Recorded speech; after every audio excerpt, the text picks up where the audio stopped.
हमारे क्षेत्र में जितने भी किराएदार हैं, जो भी मुसलमान होगा, जो भी इस्लामिक कट्टरपंथी होगा, उसको हम निकाल करके फेंकेंगे।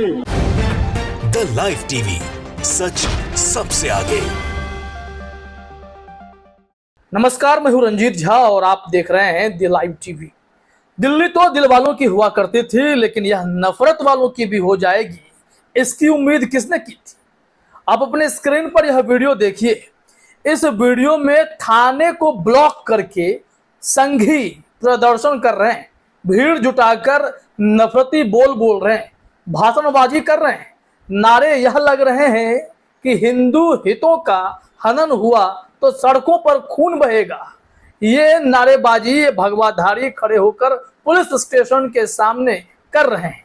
भीड़ खड़ी है, साथ दे रही है। दिल्ली का यह कैसा रूप है? क्या यही दिल वालों की दिल्ली है? दिल्ली दंगा 2020 की आग हर घर तक पहुंच रही थी।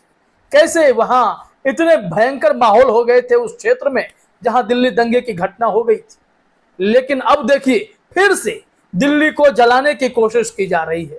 इस वीडियो को देखने के बाद कोई भी सन्न रह जाएगा कि थाने को घेर कर ऐसा किया जा रहा है।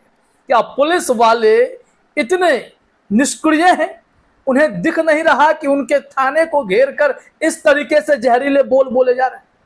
अब आप यहां जरा सुनिए, वो नारेबाजी को भी सुन लीजिए, फिर इनकी मांगे क्या है, ये क्या कर रहे हैं, वो भी हम आपको बताएंगे। पहले जरा यह नारा सुन लीजिए।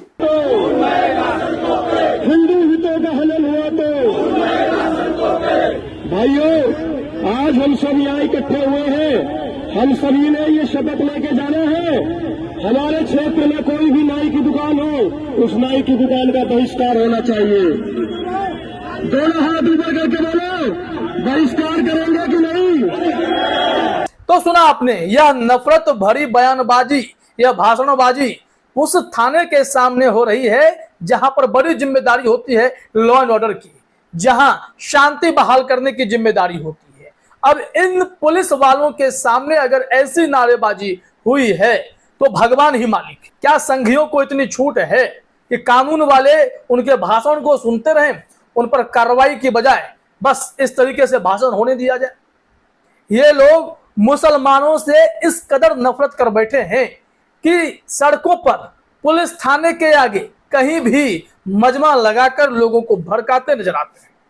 यही दिल्ली है जहां पर बड़े बड़े सम्मेलन का आयोजन करती है हिंदू सेना, हिंदू महासभा, और उसमें बीजेपी के एकदम से संघी माइंडेड नेता पहुंचते हैं और फिर कहते हैं कि वक्त आ गया है कि मुसलमानों का आर्थिक बहिष्कार कर दिया जाए।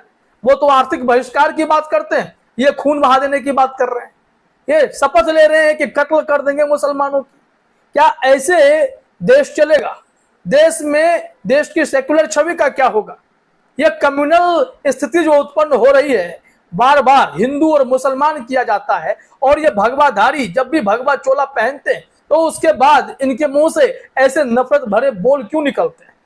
बात बात पर हिंदुओं की भावना आहत कर देने का आरोप लगाकर खून बहा देने की बात, कानून प्रशासन को अपने हाथ में ले लेने की इतनी हिम्मत इन लोगों के पास आती कहां से? बहुत ही गंभीर सवाल है। अब जरा यहां समझना पड़ेगा कि ये जो भाई साहब चीख चीख कर नारे लगा रहे हैं और भीड़ उनके सामने जो है उनका साथ दे रही है, पुलिस वाले मूक दर्शक बने हुए हैं, वो क्या क्या रहे हैं?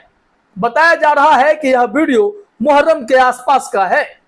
मुहर्रम के दौरान उस क्षेत्र में ऐसा कहा जा रहा है कि पत्थरबाजी हो गई थी, कि मुहर्रम जुलूस के दौरान वहां पर माहौल बिगड़ा था, और इसका आरोप इन लोगों ने मुसलमानों पर लगाया है कि उन लोगों ने उत्पात मचाया। इस वजह से अब हम थाने पर ज्ञापन सौंपने आए। लेकिन ज्ञापन सौंपने की बजाय ये लोग क्या कर रहे थे, जरा देखिए। इनका कहना था कि उनके इलाके में, उनके क्षेत्र में, चूंकि नांगलोई की यह घटना है, तो उनका कहना यह था कि उस क्षेत्र में जितने भी मुसलमान किराएदार हैं उन सबको चुन चुन कर हम लोग बाहर निकालेंगे, और सबको शपथ दिलवा रहे हैं कि आप लोग भी प्रण लीजिए कि जिनके जिनके किराए में मुसलमान परिवार रह रहा है उन सबको घर से बाहर निकाल देंगे। दिल्ली में अक्सर जो नाई की दुकान होती है उसे मुसलमान चलाते हैं, ऐसा माना जाता है। तो इन लोगों का यह भी ऐलान है, नफरत इस कदर है कि जितने भी नाई की दुकान उनके इलाके में है उन सबको भी ये लोग बंद करवा देंगे, उनका बहिष्कार कर देंगे। जरा सुनिए यहाँ पर ये क्या कुछ कह रहे हैं। बहुत बड़े ये हिंदू के तोप बन रहे हैं और इतनी नफरत भरी बयानबाजी कर रहे हैं। सुनिए यहाँ। हमारे क्षेत्र में जितने भी किराएदार हैं, जो भी मुसलमान होगा, जो भी इस्लामिक कट्टरपंथी होगा, उसको हम निकाल करके फेंकेंगे कि नहीं। 1947 में पाकिस्तान चला गया और उस समय ये बोला गया कि दूसरे लोग वहां जाकर के रहेंगे, लेकिन इस देश में रहने के लिए शांति की अपील की गई थी। तो सुना आपने, ये नफरत भरी भावना, ये कट्टरपंथी सोच क्या हिंदू राष्ट्र के लिए, क्या हिंदुओं के हितों की रक्षा तब होगी जब कानून प्रशासन को हाथ में ले लिया जाएगा, जब थाने को ब्लॉक कराया जाएगा और ऐसी नफरत भरी बयानबाजी की जाएगी, मुसलमानों के कत्लेआम की शपथ ली जाएगी। क्या तभी देश जो है शांत हो जाएगा और देश हिंदू राष्ट्र बन जाएगा?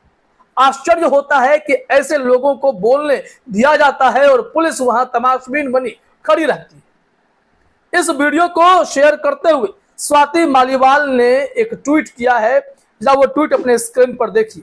इसमें लिखा हुआ है, नांगलोई पुलिस स्टेशन के ठीक बाहर खड़े होकर सड़कों पर खून बहाने का भाषण दिया जा रहा है।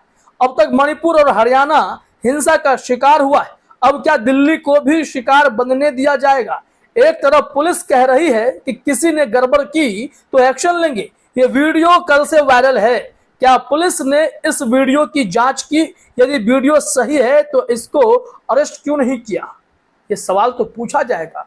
और कहीं भी इन लोगों को डायरेक्टली किसी मीडिया संस्थान ने खबर में यह नहीं लिखा है कि ये लोग वहां पर इतनी नफरत भरी बयानबाजी कर रहे थे। सबने बस यही कहा कि दक्षिण पंथियों ने या हिंदू संगठनों ने थाने में जाकर ज्ञापन सौंपा है। जब ज्ञापन सौंपा, प्रदर्शन किया, तो प्रदर्शन का स्तर इतने जहरीले होंगे, पुलिस वहां खड़ी रहेगी तो क्या कार्रवाई नहीं होनी चाहिए? यहां तो सड़कों पर कोई नमाज पढ़ लेता है, वो भी अकेले में, तब भी FIR कर दिया जाता है। कोचिंग संस्थान में जिसे एक मौलवी चला रहे थे, वो भी अगर नमाज पढ़ रहे थे, कोचिंग में आपने नमाज क्यों पढ़ी, इस वजह से उन्हें गिरफ्तार कर लिया जाता है। तो समाज में तो यह खेल चल रहा है, लेकिन ऐसे लोग जो नफरत बांट रहे हैं, इन पर कोई कार्रवाई नहीं होती। इस संबंध में हमने खबरें देखी, हिंदुस्तान की भी खबर देखी, आज तक की भी खबर देखी। हिंदुस्तान ने जो हेडलाइन लिखा है, उन्होंने मुहर्रम को फोकस किया है कि उस दौरान हिंसा भड़की। क्या हिंसा अकेले भड़क जाती है? सवाल तो यही है कि कोई भड़काता है, और जब भड़काता है तो फिर दोनों पक्षों के ऊपर कार्रवाई की बात होती है। हिंदू संगठन तो थाने पहुंच जाते हैं, बवाल काट लेते हैं, लेकिन इस हिंसा में शिकार कितने लोग होते हैं? आप हरियाणा के हिंसा को, मणिपुर के हिंसा को देखिए, कैसे जातीय संघर्ष, सामुदायिक संघर्ष बढ़ता जा रहा है। इसमें हिंदुस्तान ने हेडलाइन में लिखा है, दिल्ली में मुहर्रम जुलूस के दौरान भड़के हिंसा को लेकर दक्षिणपंथी संगठनों में आक्रोश, पुलिस को सौंपा ज्ञापन। अब इन्हें देखिए कि पुलिस को ज्ञापन सौंपा है, ये बात ये बता दिए, लेकिन ये नहीं बताए कि थाने को ही ब्लॉक कर दिया, थाने को ही घेर कर जहरीले बोल बोले गए। क्या कुछ इसमें कहा गया, जरा अपने स्क्रीन पर देखिए। पश्चिमी दिल्ली के नांगलोई में मुहर्रम जुलूस के दौरान भड़के हिंसा को लेकर दक्षिणपंथी संगठनों में रोष है। विश्व हिंदू परिषद और बजरंग दल ने इन झड़पों को लेकर पुलिस को एक ज्ञापन सौंपा। एक वरिष्ठ पुलिस अधिकारी ने रविवार को बताया कि दोनों संगठनों के नेताओं और समर्थकों ने इस घटना पर गहरी नाराजगी जताई है। दोनों संगठनों के नेताओं नांगलोई पुलिस स्टेशन में उपद्रवी तत्वों पर कार्रवाई की मांग करते हुए एक ज्ञापन सौंपे। नेताओं ने पुलिस स्टेशन के बाहर जय श्री राम के नारे भी लगाए हैं। अब बस हो गया, ये नारे लगा दिए। क्या ये सिर्फ जय श्री राम का नारा था, या फिर सड़कों पर खून बहेगा के भी नारे थे, मुसलमानों के बहिष्कार के नारे थे, उन्हें उस कॉलोनी से, मोहल्ले से बाहर निकाल देने के भी नारे थे? क्या देश में यही एकता, भाईचारा का परिचय रह गया है? कोई पूछेगा कि भारत को हम कैसे देखेंगे, तो क्या कहेंगे कि हिंदू मुसलमान की लड़ाई के रूप में देखेंगे, मुसलमानों के बहिष्कार के रूप में देखेंगे?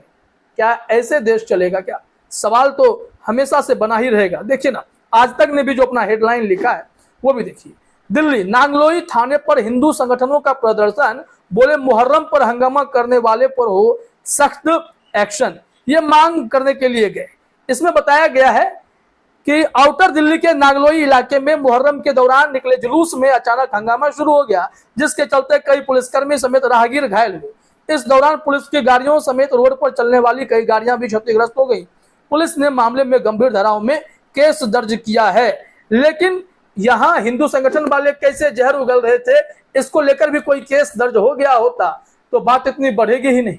इन लोगों के मनोबल को तोड़ना बहुत जरूरी है, जो कानून को अपने हाथ में लेते हैं, जो नफरत फैलाकर समाज को बांटना चाहते हैं। ऐसे लोगों पर शिकंजा कसे वो ज्यादा जरूरी है।